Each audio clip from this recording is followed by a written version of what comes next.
Hey y'all, so I'm so excited to have Gabrielle Fouché Williams, Gabi Curandeira in the house.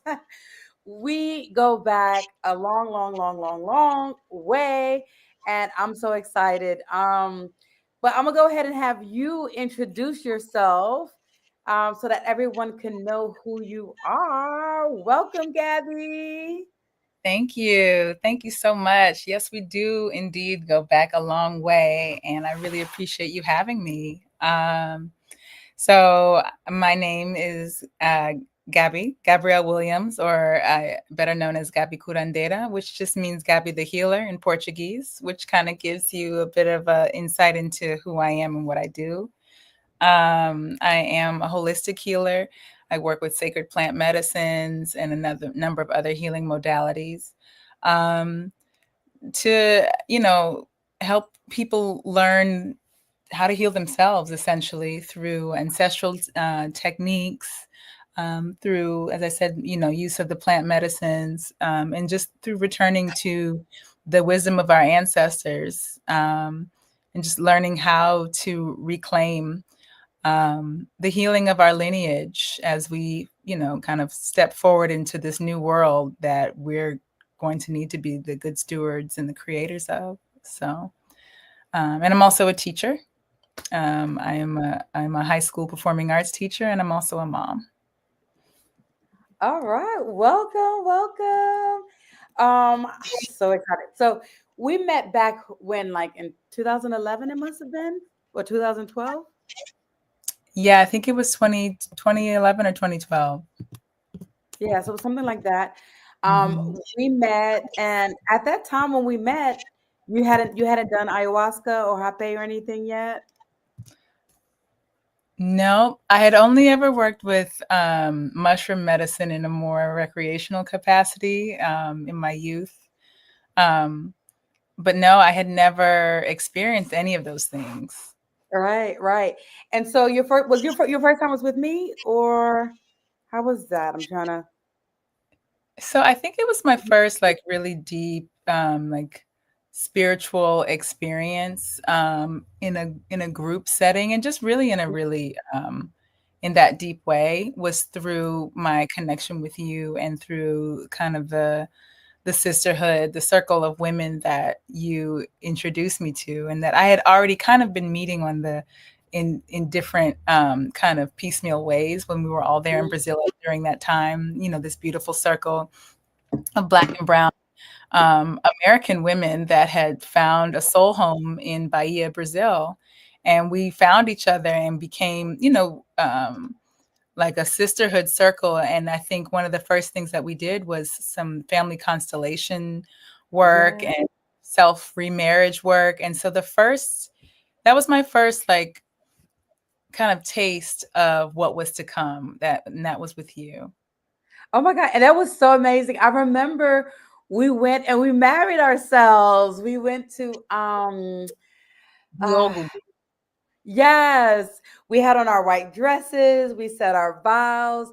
It was just such an amazing time. Like, just going back, like we all got to Brazil different. We were different people than who we Yes, are now, right? yes. And that sisterhood was just so powerful because we've seen each other in all of our stages. Like, we've seen each other in our ugliest moments, in our best moments, like everything. And we're alive today to tell the stories. Yes, we are, and wiser for the wear too. Absolutely. Yes. And so what was it like for you, the very first time you tried, and let's start with Hape. Well, let's start with Hape, and then we'll go into like the ceremonies with ayahuasca and things like that. And for me, a lot of you already know me, so I didn't go in and introduce myself again. But this is really near and dear to my heart because it's helped me to heal so much. And this is why I've started doing retreats and bringing people, women of color. And even now, I'm expanding to people of color, right?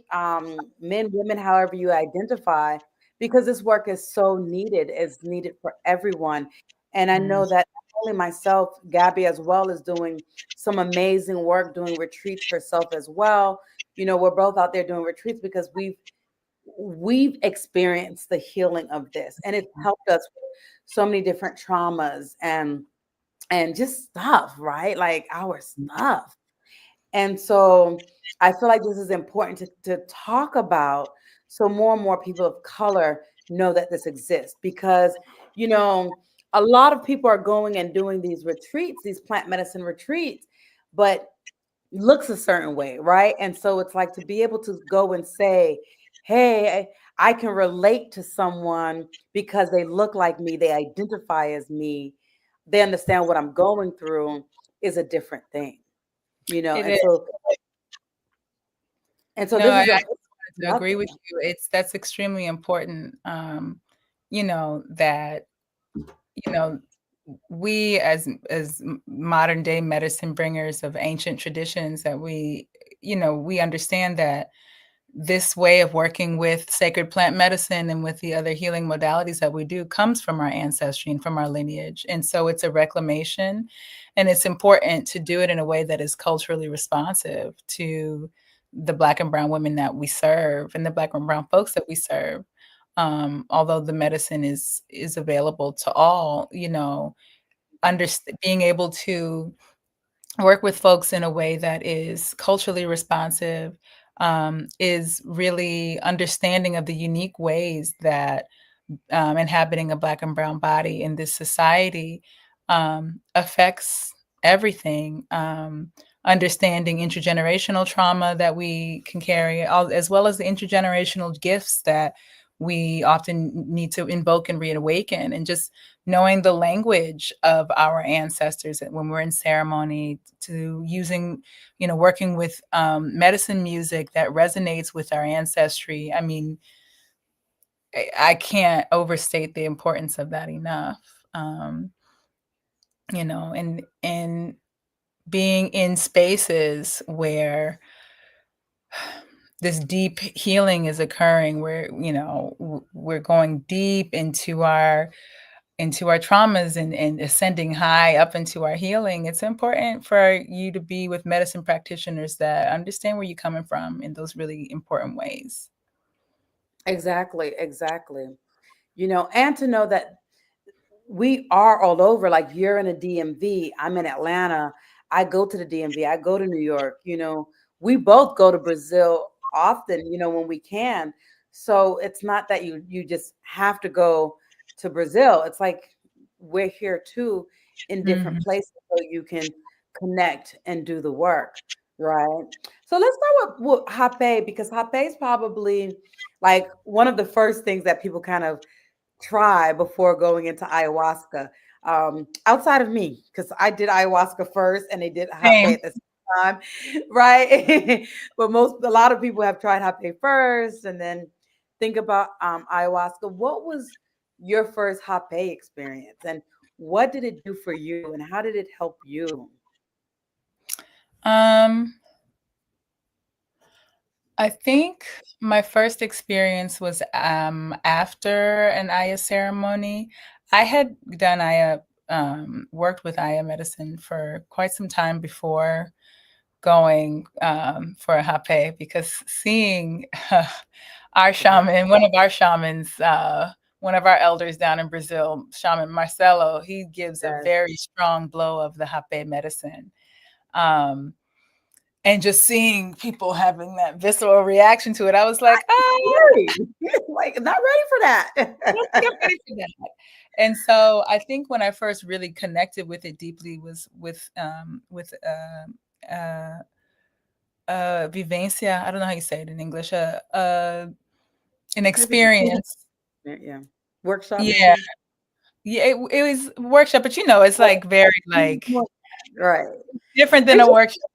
right. It's just words in Portuguese you can't really translate to English. It's like a live in. A vivencia is like like you a live a like where you kind of, it's almost like a internship slash workshop slash like live alongside, like shadowing. kind of, but I had this experience, Yeah. an all day experience with the Katukina um, people, which is an indigenous nation of Brazil. I believe closer to the Atlantic region, which is where most of a lot of the work where, a lot of the training that I had was in that localized in that region. And um, it was incredible.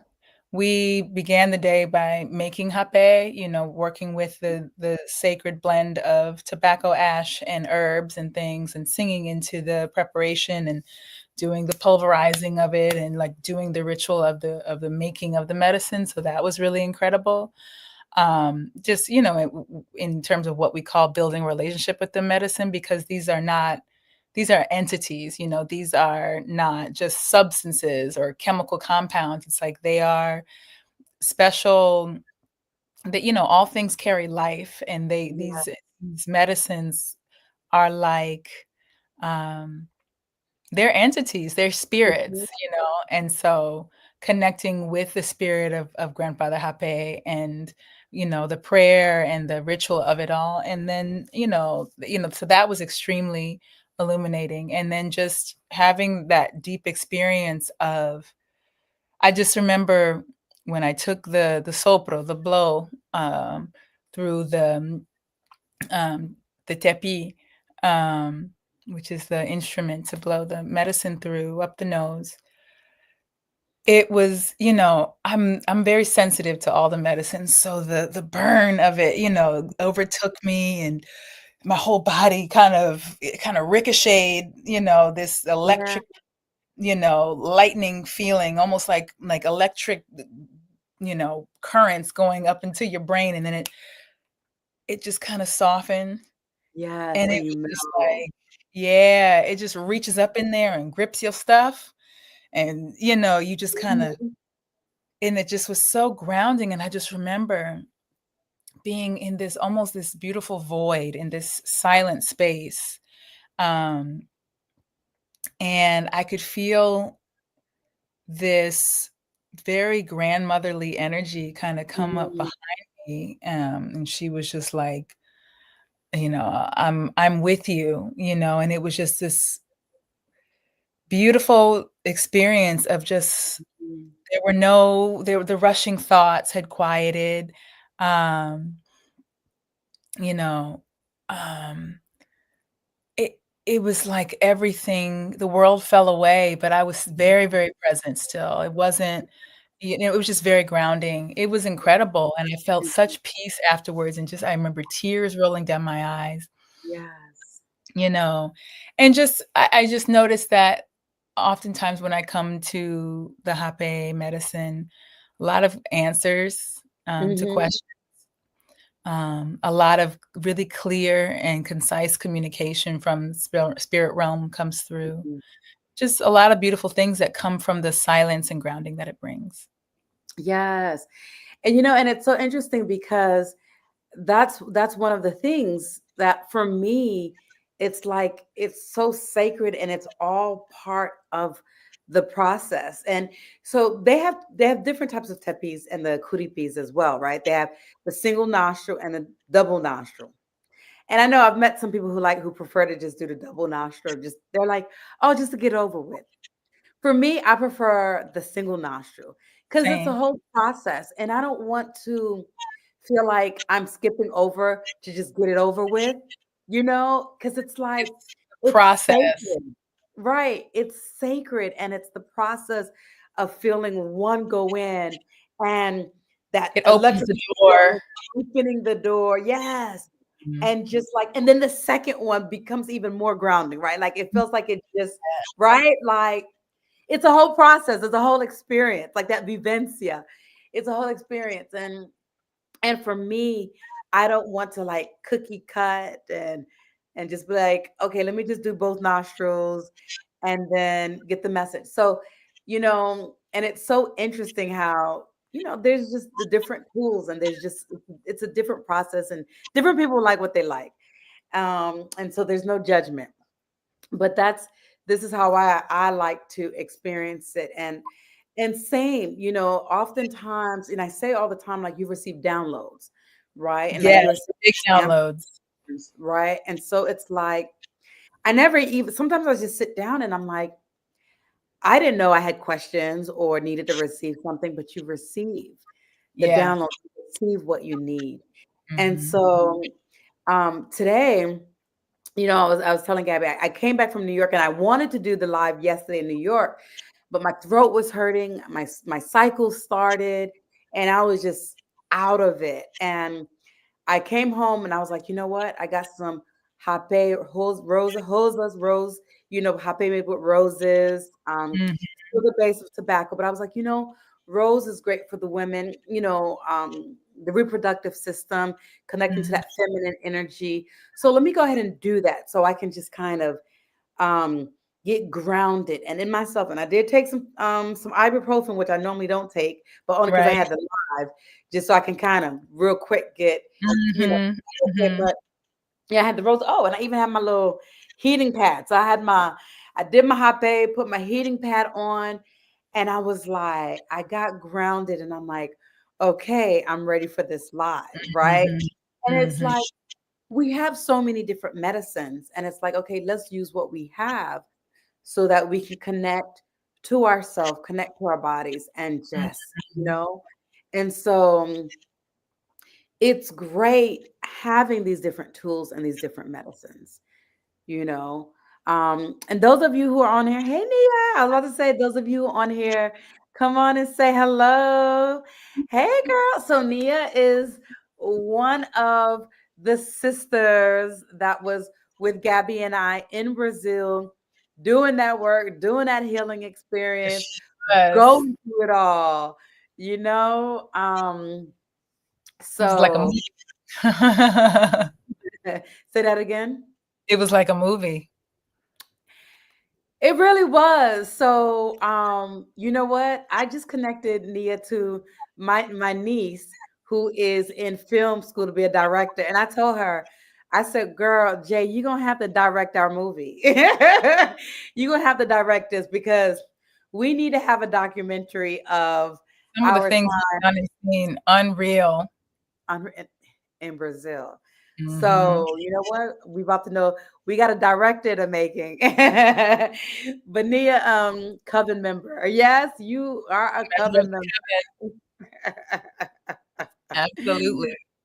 Yeah. So Founding member. founding member. And Nia's doing her thing too. Type in the comments, girl. Like, what was your experience like in Brazil with these healing things with the hape? I know it's probably a lot, but like whatever you feel like typing, if you feel like typing. Um, Maybe we're gonna have to do another live with us and Hannah and who else? Get us all like on a live together. That'd be dope. That'd be That would nice. be key. Yes. That live Yeah. would last hours. Yes, we're gonna have to plan that for like 2, 3 hours, y'all. Mhm, mhm. Break it Absolutely. down. Yeah. So, what was okay? So then let's talk a little bit about the ayahuasca, and then and then we'll go into some other things that we want to talk about. But like that was the biggest thing with hape. So I think the thing is with hape, if you do hape on its own, it's not as like intense as doing it after ayahuasca. So Or because it's during. kind of like when you do ayahuasca and then you do the hape, it's almost like you back in the force. Like you just drink ayahuasca again, right? Mhm, You mhm. you can be laid out, right? So that's the thing. And then it's also different when you do hape on yourself than when someone else is doing that sopro on you, right? Yeah. So um, they're all different experiences. So, what is it like before we go to ayahuasca? So, what is it like when you do happen in yourself than when someone blows for you?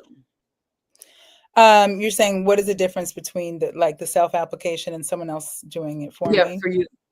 For Far you, like more when. it's just far more profound, I feel like, when someone else does it, because there's less control. Yeah.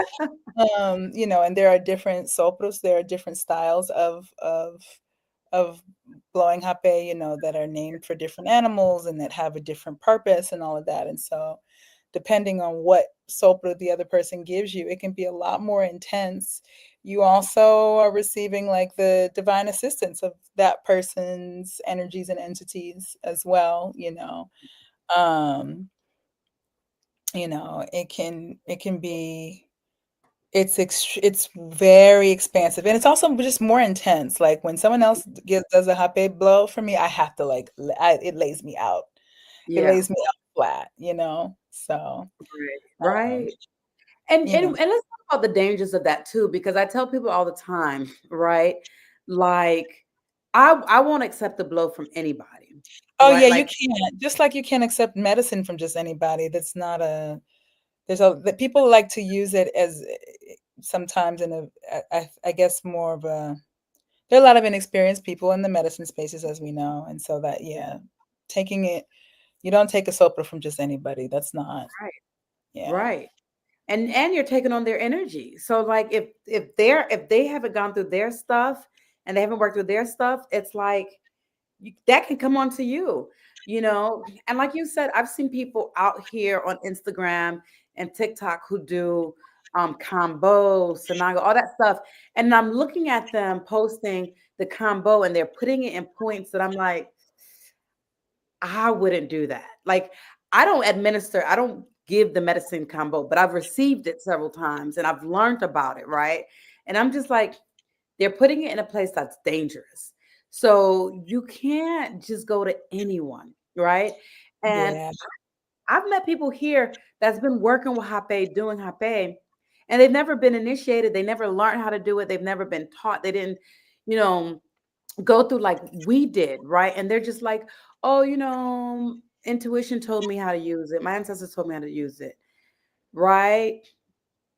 Okay, well, It's just like that may mean start learning about it, but that doesn't just mean start doing it. And it's like the day that the seed is planted is not the day that the fruit is harvested. And that's one thing people, I mean, this is the biggest complaint um that I hear from all of my like my shaman sisters, Mother Jaguar, my friend Charlotte, those of us that have been doing this medicine work, 10 toes down, very well trained, all of yeah, us trained, in these locations with right, the people that these medicines come from and were asked to serve the medicine and told to serve the right, medicine, not just by, oh, my ancestors and such, but also by the people, the actual current carriers of the medicine invited us into it. It was several yeses from several right, sources, from elders, from yeah, community.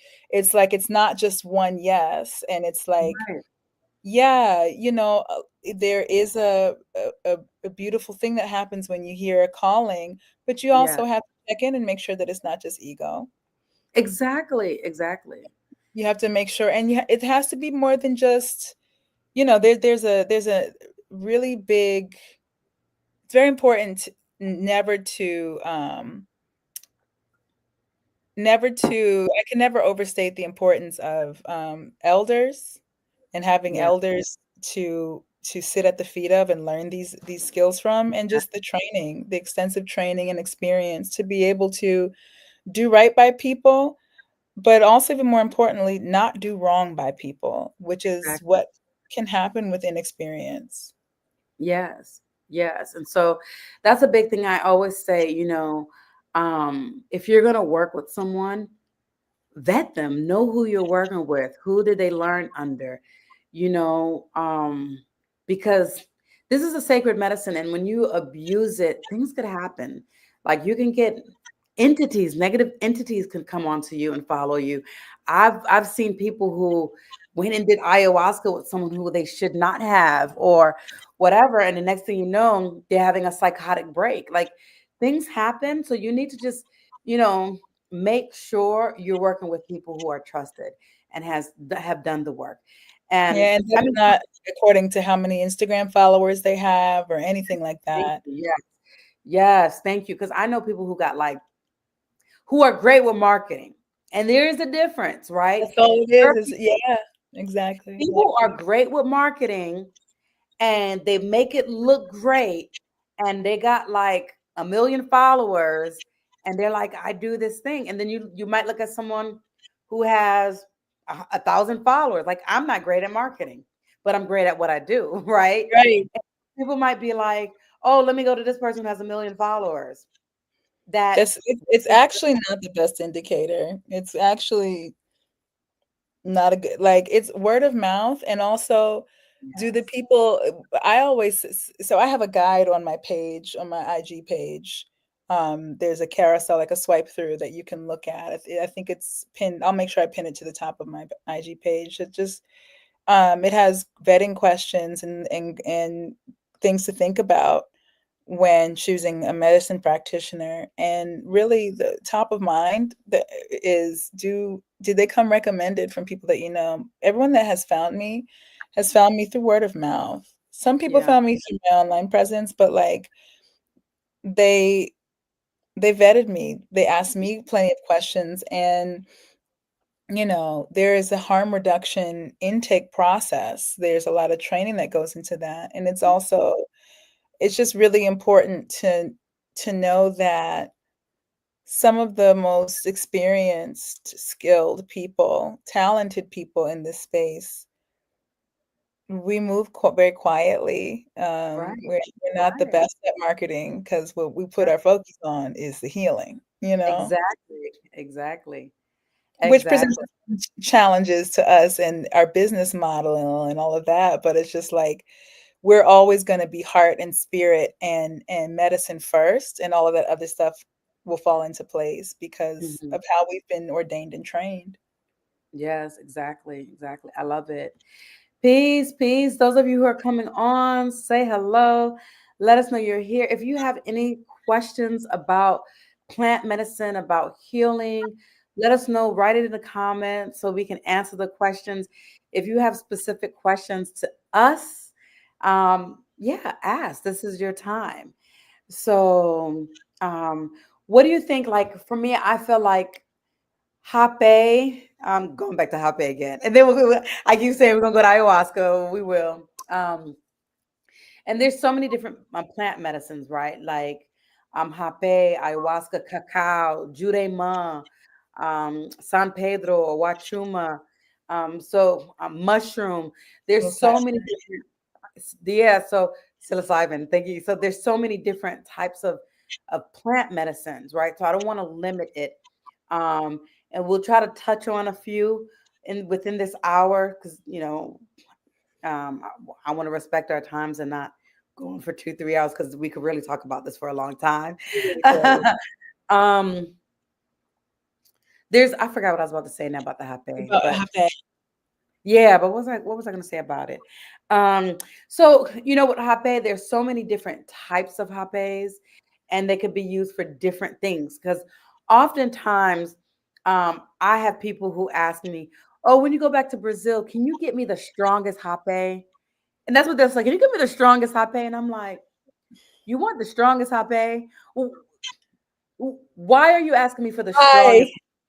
And so it's like, get out of the ego thing. What would be the sunu, or the black? No, it would be like, what would be the So, strongest Hape to you? so it's all relative because It is. again, like you said, there's so many different blows. So I Afeta. can I use mean, Suno, yeah, it depends on how much you use, what sopro you do, how much who what you're giving sopro it you to. do, where you're at, like what you're going through. And so that's why I wanted to address that because I've had so many people say to me, "Can you bring me back the strongest hape?" And I say to them, From there's that. no such thing. There are, yes, obviously there are some hapes that's stronger than others, but you want to look at what is it that I want to work on. So, like for example, when I said today, I chose roses because I wanted to connect to my feminine essence. You Mhm. know, there's so many different places now. Whether you're going to Brazil, like Brazil, they have like the traditional like Murici, Sunu, Pau Uh-huh. Pereira. But now, if you're going to Four Visions, they have like different ones, like Children of the Rainforest, Divine Mothers. There's so many different ones, Right. right? So you got to look at what is it that you want to get out of this, what you're working on. And Mhm. so those are important to decide which one you want to buy, if that makes sense. And even Yeah. now, like in Brazil, like the person that I've been getting from, he always have different ones like canela, canela velha. Like there's so many different ones. I can't even think of all the names. Yeah. Yeah. So, right? Renee, Nia has a question. Does Hape expire? It loses its strength over time for sure. Yes, it definitely does. And then you also want to look at how you're preserving it. Where do you store it? Because it can get Yeah. moldy, right? So you want to make sure it's in a cool, dry place. And yes, it does lose its strength over time. I've had Hape for like a year, 2 years. Um, and I felt like, yeah, maybe like after 2 years, definitely not using it anymore. Um, Probably the longest I would probably keep a hot is a year, and then like that's Yeah. it. Yeah. Yeah. I'm having a Hape circle, by the way. Woo, yes. Yeah, the link is in the my IG bio. It's in my link tree. But it's going to be a Hape and medicine circle to reclaim power because a lot of what's going on has a lot of us feeling powerless. And it's really important to remember our warrior spirit and our, to call back our spirit, our spirit to ourselves. And so that's going to be in Baltimore on July 26th. Ooh, Um, so make sure okay. that if you are in the area and want to receive some good medicine from me, my medicine sister, Charlotte, who is initiated in um, all the medicines you can think of, Iboga, everything, as well as our brother, a wonderful, Oh, I you forgot to know, say Iboga. Because Iboga is like the mother of them all. granddaddy of everybody, the Granddaddy African, is right. the most. That's the most, yes. Uh-huh. The big kahuna, the Hakuna Yes, Matata, the Mufasa, right. Oh my Um, God. So, it's funny. If y'all are in the Baltimore area, July 26th, y'all gotta go. I know it's gonna be good. I know it's gonna be good. So my yeah. girl, I have a good friend, Diane, who is initiated in Aboga as well. She lives in Kenya, Nairobi, and she's always doing it. And I keep saying I gotta go to Nairobi to do one of the sessions with her and her mother. Mhm. Um, her spiritual mother, right? Like her house mother. Like I'm like, Mhm. I had been feeling like I'm not ready for Boga yet. And let me tell you, I've done everything else. I've done Jurema, I've done San Pedro, I've done ayahuasca, I've done them all. And I was like, I'm not ready for Boga. I'm not ready But for Boga either. Boga is a big deal. All big of it is. deal. All It's of it just is. 36 hours is a long time to be in an experience. Yeah. And so I keep telling her, calm down, calm down. I'm gonna get there. I'm gonna get there. When the time is right. When the time is right, I'll get So, there. and for those who don't know about iboga, it is it has the active compound ibogaine in it, and it comes from the iboga tree, which is native to Gabon, West Africa, and it's known as the most powerful of the sacred plant medicines. A lot of people Mhm. learning about ayahuasca and the sacred vine coming from the Amazon basin. Um, and with good reason. Ayahuasca is an extremely powerful medicine, Yeah. but iboga is on a whole nother level, and it comes from Right. the motherland, and it's from the Bwiti tradition of the people of Gabon, and it's to be initiated into iboga is of an extremely intense um, experience that only few are called to do, and so it is a master plant for sure. It is. And my girl, like, I feel like every other month she's getting initiated. I'll be like, and she'll be like, I'm going into ceremony. And then she'd be gone for like 3 days. And then next, That's how it was with ayahuasca for us because you have to develop a deep relationship with the medicine. And that's yeah, another thing about vetting who it is that's serving your medicine. I mean, we have done ayahuasca more times than we can count. And it's not because we just, oh, enjoy it so much. I mean, it's no, rough business.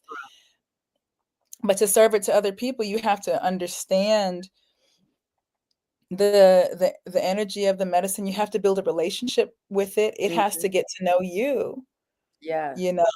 Like you have to, because in order to be able to serve it safely, and to serve it in the way that we do, which is not like a clinician where we're just, watching Mhm. the participants have the experience. We imbibe the experience too, because that is the traditional way of doing it. That is how we were trained. And to be able to segura onda, to hold the container Yeah. while working with the medicine requires that you have a very deep and intimate relationship with it, and you have to pedir licença, you have to ask it Yeah. for permission. And that permission you have to prove yourself by working with the medicine in many different ways, in many different contexts, on many of your own issues, Mhm. just to get a wide breadth of experiences to where you're prepared to aid people in their experience, no matter what comes up. Anything from spiritual emergencies to actual physical emergencies. They're few and far between when you are in a properly vetted, safe space. They don't happen Yeah. often. Right. I always say to people, I went years working with my shamans and apprenticing with them before I even saw a situation that required like serious, immediate attention, um, and was trained in what to do in real time with that, because the container that they carried was so safe, and so everyone that they allowed into ceremony was vetted so carefully, you Yes. know. That's So it important. takes years before you even encounter, a heavy Mhm. duty situation under training, under supervision, in which you are called, in which you first see the shamans dealing with it, and then there has to come a time where you are asked, there a tough night comes up, or a really tough case comes up, and the shaman says, all right, now you go handle it, and Yeah. watch it, and supervises you as you do what you've been taught to do to mitigate, a challenging Yeah. situation. And that can take years, because a properly held container, like I said, that's not going bad.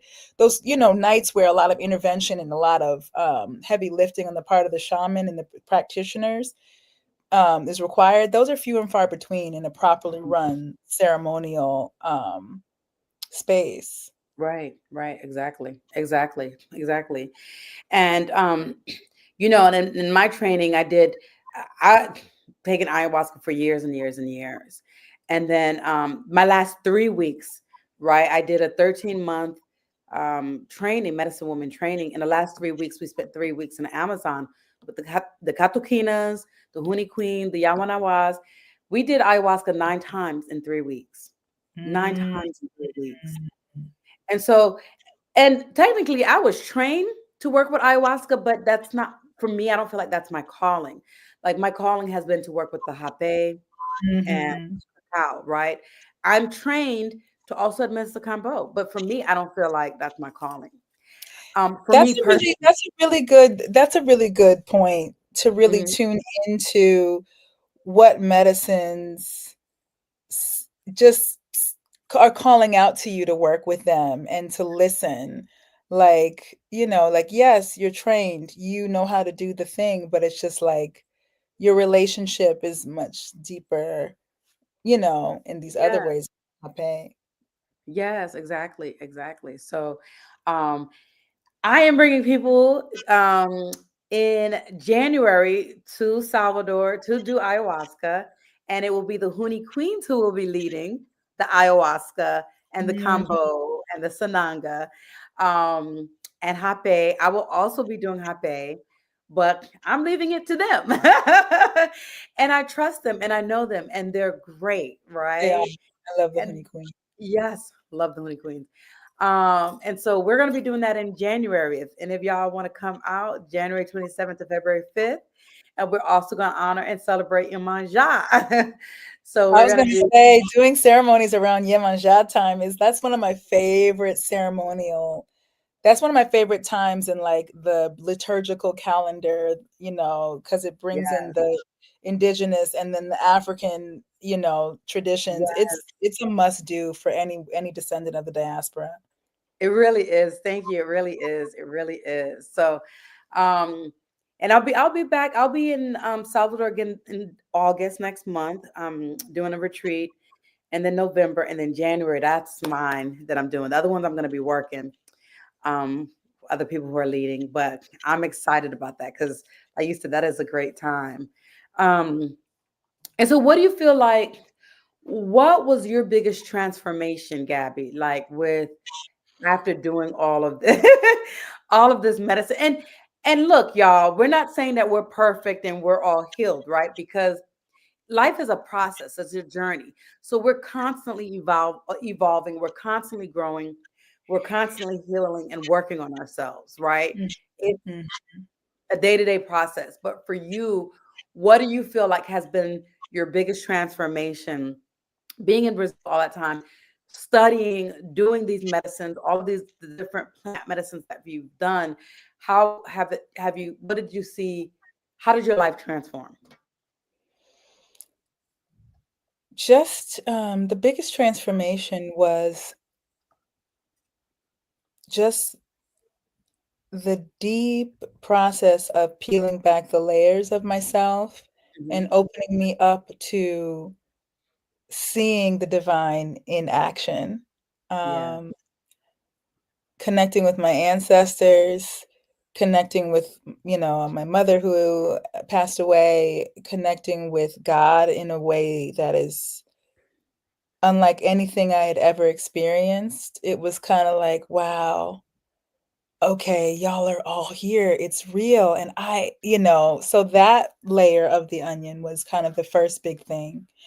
Um, I would also say that another big layer was connecting with um, the elements and the spiritual, like the traditions of my Yoruba ancestors, Mm. because Brazil, they're like they're our Afro-descendant cousins. And so working with ayahuasca in a context that also brought in Odisha, um, and ancestor veneration as a healing balm to the trauma that I had experienced. Not just unpacking the trauma and facing it and having so many like revelations about it, but also being met with the love and the healing and of my ancestral lineage and of our practices and of the love of Odisha and of Mother Earth, and just feeling so held and supported by you know the spiritual pantheon, and just you know being able to release such deep trauma, becoming aware of so much about myself I didn't realize, so much insight into what the people who raised me had been through, and then also being met with the intergenerational gifts and just the enlightenment of it all. It's been a journey that, like, I refer to as like peeling back layers of an onion, and it's still in process and in progress, but it's And one getting of the your most fortunate things to have occurred in my life. and getting your voice, because I remember you saying you didn't start singing until after working with these medicines. And like your voice is amazing. When I hear you sing, I like stuff be moving through me. I be crying, like for real. I just be like, and you had said like it wasn't until after working with the medicine that your Yeah. voice kind of came It alive. opened me up. I had always done voice on stage with like, you know, um, I've always been in performing arts on stage and musicals and things like that, but it was never something that I felt like very confident in.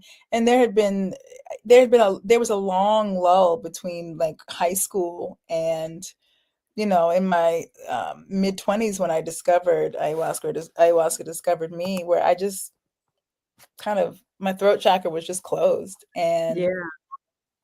um learning the medicine, music of ayahuasca traditions, and also of the candomblé and orisha traditions, and the importance of that vocal chakra, and of just the importance of sound healing and using the vibrations of music to kind of to doula the process of being in these healing circles and with working with this medicine. I mean, that, yeah, opening up that throat chakra and using it to help me heal myself and soothe myself, as well as to learn the songs and the frequencies, and to help bring that to others when I do ceremony. It's been a game changer. Mm-hmm. Um, so those of you who are on, say hello. Let us know that you are here. Say hi. If you are not subscribed to my channel, go ahead and subscribe to my channel and hit that notification bell so you can see my upcoming lives, because I have some more lives coming up next week, the next 2 Wednesdays. Um, and I am going to have a break because I'm going to be in Colombia one week. So the Mm. 26th, I'll be in Colombia. I'll probably just be coming back from Colombia. Um, I'm going to be either in Cartagena or Medellin. I'm going to both, Mm. but yeah, I'm going to be in one of those on those days. Sounds wonderful. Yeah, yeah, yeah. So I like what you said. Like for me too, in terms of my transformation, I feel like doing this work has really helped me to connect with my roots, with my ancestors. Because I remember the very first time I did plant medicine, and my father came to me and he spoke to me. He was already in on the other side in the other realm, and he came and he spoke to me. And these medicines really opened me up to be able to hear and receive these messages. Now, Mhm. I do believe we all have gifts, and um, children more so, you see it with them, and then it begins to close because society is like, well, how did this Yeah. happen? Shut it down. Um, but when we start to work with these medicines as adults, we start to remember who we are. And we remember that we have Mm. these gifts to connect with spirit. And for me, this was very transformational because I became a psychotherapist. And when I was living in the DMV, I worked as a psychotherapist. So if anyone came to me and they said, oh, their deceased person, parent, grandparent came and talked to them, it's automatically you're psychotic. Let's put you on an anti psych, Yeah. right? Yeah. So Yeah. I had that line of thought because of my studies and because of my background. And so going into Brazil, I also did a transpersonal psychology course. This was my postgraduate degree, and Mm. that helped me first and foremost. I was doing that in addition to working with these plant medicines and things like that, right? And Super so it important, really, that yeah, multidisciplinary approach. Yeah. it really is, because even with that, I learned in that course in Brazil, we learned about spirits and energies, and when ancestors are coming to talk to us, and how to work with these different things. And I was like, wow, why didn't I learn this in psychology in the US? Right? Like, Mhm. I feel like this is great information. And so when I had the experience of having my ancestors come to me and talk to me, and it really it made a difference. And so also being in Brazil, like you said, connecting to the Yoruba, learning about condomlate, all of this energy. My family's from Haiti. It actually helped me to connect more to even my lineage, my Haitian roots, which you would probably be like, well, that's weird because you're not in Haiti, you're in Brazil. But Mhm. Mhm. it's so similar. And Yeah. so Same, that same root. Yeah. And so that is a big reason why today I'm doing this traditional Haitian folklore training. It's a 9-month apprenticeship where I'm learning Haitian folkloric medicine, learning to work with different herbs. And Mhm. so not only have I learned about plant medicine and these things in Brazil, but it opened me up, and doing my work with still doing my my hape, it was like, you need to do this. And so now I'm taking this Haitian traditional folkloric medicine course, right? And I'm like, why am I spending more money and doing all these things? Because my ancestors are telling me to do it. So I'm in Yeah. a place where I've opened up to listen to these messages and do, because my ancestors have been for many years telling me they're tired of me working as a traditional psychotherapist, and I wasn't listening. And Brazil opened me up to now work with different Listening modalities, to and your listen. inner knowing and to get into your lineage and to, I mean, yeah, the medicine will it'll do that. It will speak loudly to you the song of your own spirit and who you are truly supposed to be. And if you are in the right mind's eye and in the right container and have the right um elders around you to kind of help give guidance and context as well, it can really lead you into some beautiful places within yourself and on your and set you on the right path. Um, it's extremely profound. The experience of how it brings you out of what society has set up for you and into what is truly in alignment no matter what. And once you ring that bell, you can't unring it. It's very much so like leave the matrix, you know. Plant medicine, psilocybin, ayahuasca helped me understand, things about my ancestors and how to work with them more deeply. And I'm of Haitian descent as well, so I'm like, "Ooh, what's that course you taking? Like, ooh, I need to get into that." Yeah. It not only taught me about the Brazilian version of the Afro descendant traditions and indigenous traditions, but about the traditions of hoodoo and things like that here. It opened up all of these portals which have Yes. enriched my life incredibly. It taught me how to be like about the medicine of community and things that Hmm. capitalism has tried to take from us. It has also brought me into greater integrity with how I move as a teacher and as a mother. Um, Psilocybin is what helped me realize that I'm queer, Hmm. and help me come out, and become more of who I am in terms of my Yeah. sexuality and who I love. And I'm like, wow, the life I'm living now, like it's incredible compared to what it was before. And it's still in progress, but I'm so grateful for, and I credit you with being the catalyst that set that whole thing in motion. And so this is such a beautiful full circle moment. I'm so appreciative. Thank you. Thank you. Aw. And I was just about to ask you how um I don't know why I always want to say psychosyllabin. Psychedelic syllabin, yes, whatever you, the little teachers. I don't know why. Like, I always want to say that, and I know that's not the correct word. But I was just about to ask you how that helped you, because we didn't really get to talk about that much. Syllabus. Say it. Say it. Psilocybin, psilocybin, Psilocybin. Psilocybin. Psiloc. I can't say it for some reason. mushrooms, the Mushrooms. I know beautiful that's why you magic say mushrooms, mushrooms. because it's like the whole, because of the psychology, the psychotherapy. When I see the PSY, my brain automatically wants to go to say psycho. Supercalifragilistic. Right? So I was just about to ask you how that has like transformed you, how that has helped you. And so you kind of already started talking about that. And for me, I've done some ceremonies in, I've never done it recreationally. I've only done it in ceremony, and I have done a couple times with like the mm, microdosing, just to kind of be even kill, kind of like, just depending on what I'm going through.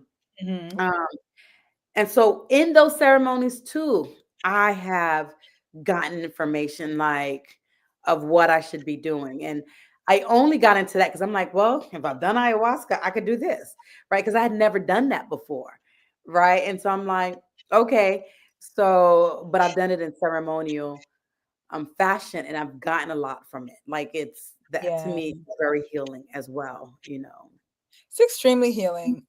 When I work with folks in America that are interested in ayahuasca, I'm like, let's work with the mushroom medicine first, see how you Right. do.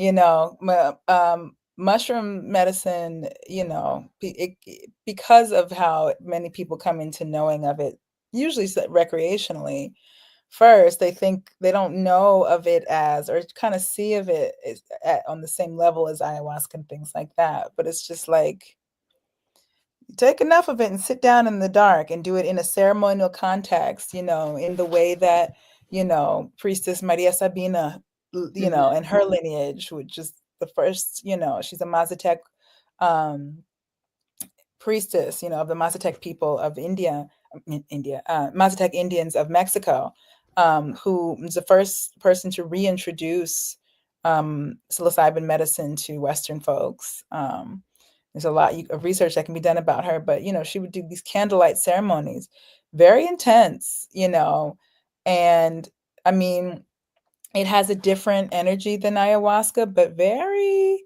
they're cousins. They were sisters, as they say. Like they, you know, people think that mushrooms is something that you can just do recreationally, and I'll say this, or that it's like, oh, mushrooms is just like whatever. It's ayahuasca is like the holy grail, the bucket list item, and it's just like you Mhm. take the you take mushrooms in a certain kind of Yeah. environment, candlelit ceremony at night and turn that music on, it doesn't even take much to take you on a It- very like it's a medicine that should be very highly respected, Yes.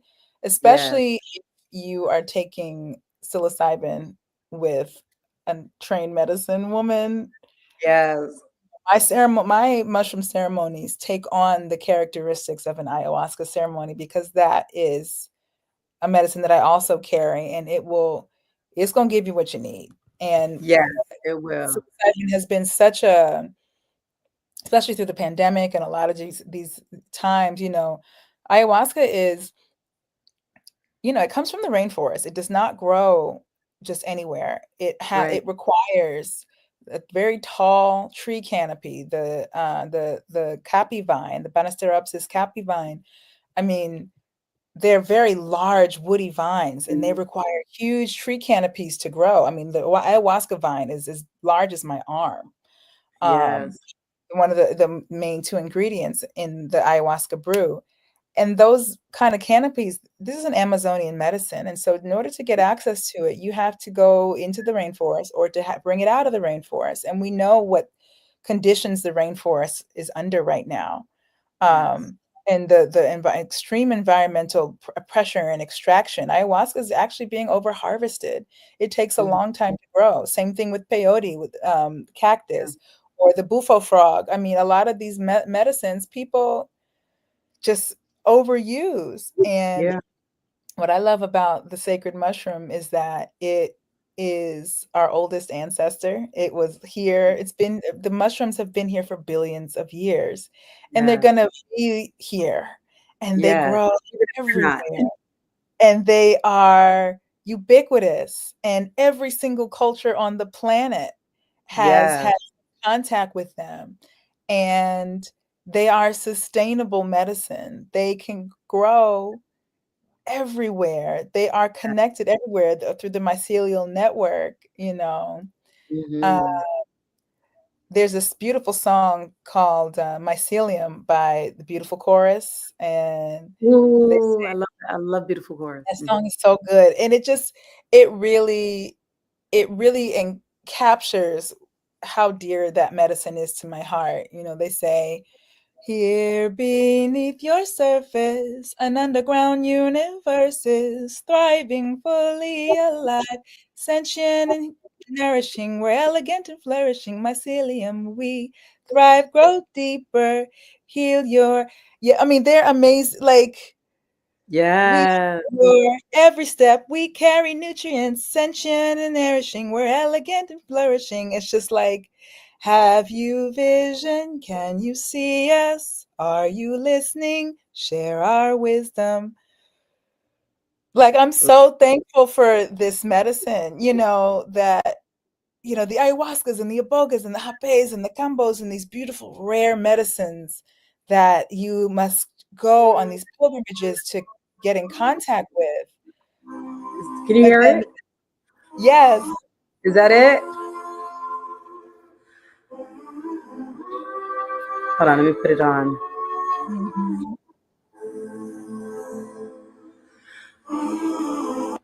Now connected to the main iPhone.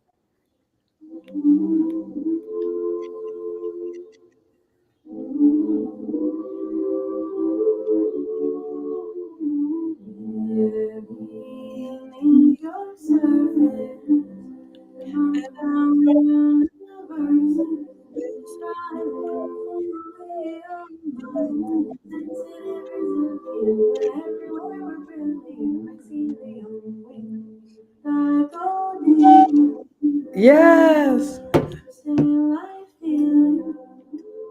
Every step we carry, treat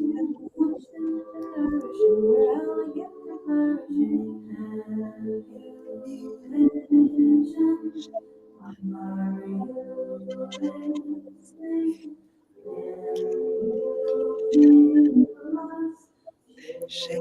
I love it. Yep. Yes.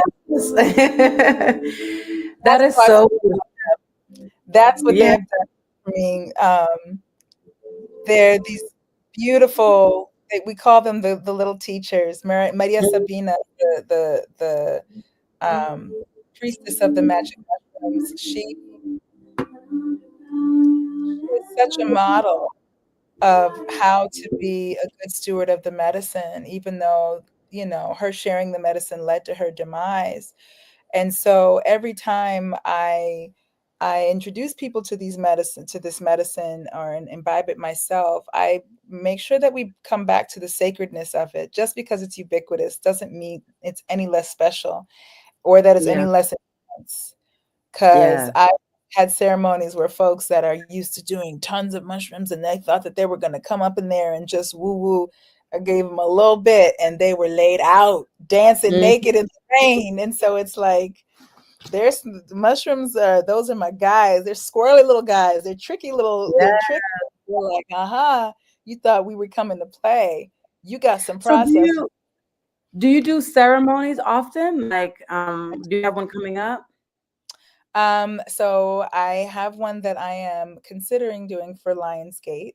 I am kind of waiting for spirit to let me know that that is, what I'm supposed to do. But yes, I do work with, that is my preferred ceremony.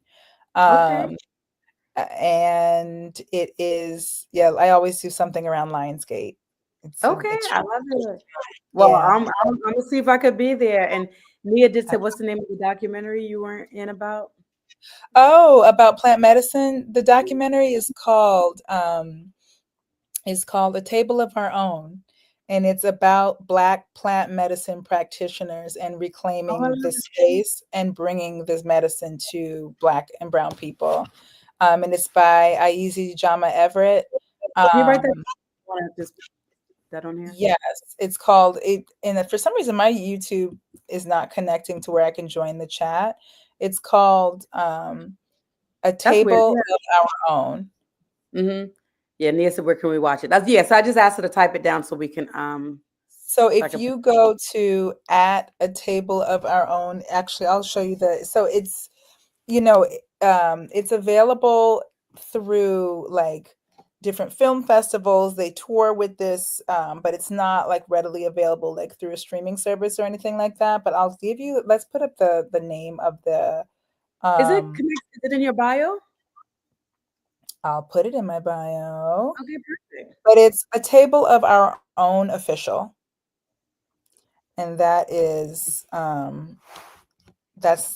where you can get news about where it will be showing next. And But that's on yeah, Instagram? A Table of Our Own official Okay. on Instagram. And I do need to link it to my link tree, so I'll do that. Um, yeah.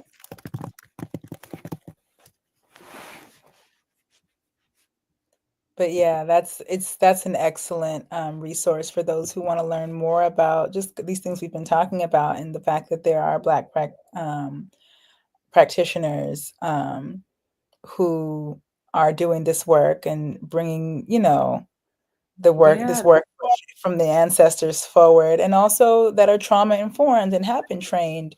And I'm we trained didn't in even get transpersonal to that. therapy. What'd you say? I said we didn't even get into that because I wanted to connect to the trauma piece, like, but we're gonna do another one. There has to be a part two because Yes. there's so much more. And yeah, and so this is good. Like, oh my, okay. Okay. Sorry. Anything else you want to share, like, before we have to end? Like, do you want to let people know about anything coming up, anything else coming up? Yeah, Or I have in my the link in my bio. um I'll be doing a hape circle with Charlotte and Hami, who are my healing brother and sister. They're incredible practitioners, and it's called the Reclaiming Freedom Circle. So you can find that in the link in my bio or at liberation.training. Again, that's liberation.training. They're reclaiming our freedom Hape Ritual and Community Circle on Saturday, July 26th, from 5 to 9 p.m. in Baltimore, Maryland. You do have to register. Um, for the location and all of that. But you'll see posts about it on my page if you go to my IG page. And yeah, I look forward to seeing you all there. Oh, and I'll be speaking at the National Cannabis Festival on next Saturday, July 19th. I'll be speaking in the Psychedelics Pavilion from 4:30 to 5:30 on a panel called Roots and Rituals, and it's about these medicines. And I'll be on there with some amazing Black and Indigenous healer, women and psychedelic practitioners. So that's yeah. where you can find me. All right, awesome. So be sure to follow Gabby on IG at gabby.curandera. Thank And if you're not you. following me on IG and TikTok, it's Prandara_Prem_Tantra. My website is www.plandarprem.com. I have, what do I have coming up? I have, July 18th to the 20th, I have my Rest and Reset Sacred Surrender retreat, where I do have a sound healer, Tafari, coming from Detroit, and he will have some syllabin. We're going to do a mushroom ceremony. That's an additional add on, if people want. But this is going to be a retreat to really rest and reset. I'm going to be leading you with um, tantric guided visualizations, meditations, breath work to actually teach you how to restore your body. You're going to take away different techniques for when you're overwhelmed and you're tired. And I did make Mm. my tincture Sacred Surrender that you will be getting at the retreat to just kind of help calm the mind. It's a tincture made with Damiana, chamomile, Why and did I dandelion. think Damiana before you said it? I was like, the word Damiana came to me right before. Wow, that's got to be a powerful picture. It is. It really is. It's really good. I've been taking it. Girl, I made this tincture with Haitian barbecue rum. So it's Ooh, it's got yes, ooh. and it tastes good. It tastes good. Because most people make their tinctures with vodka, right? Like that. But And this we are got we my are sugarcane people. Yeah. yes, yes. So mine is gonna be special. Mine is special. And so I've been taking it and I feel like I've definitely been like more mellow, and I've had a couple people taking it too, trying it. So that's going to be there. So that's a great retreat. Then again, I have my retreat January 27th to February 5th, where we're going to do ayahuasca, kambo, sananga, hape, as well as participate in the Imanja ceremony. We're going to go out and go on a boat, give It's the flowers to best Imanja. time to be in Brazil. The best, It like is. you all cannot miss this. Thank you. Thank you. So yeah, so thank you guys for coming on and watching Gabby and I talk.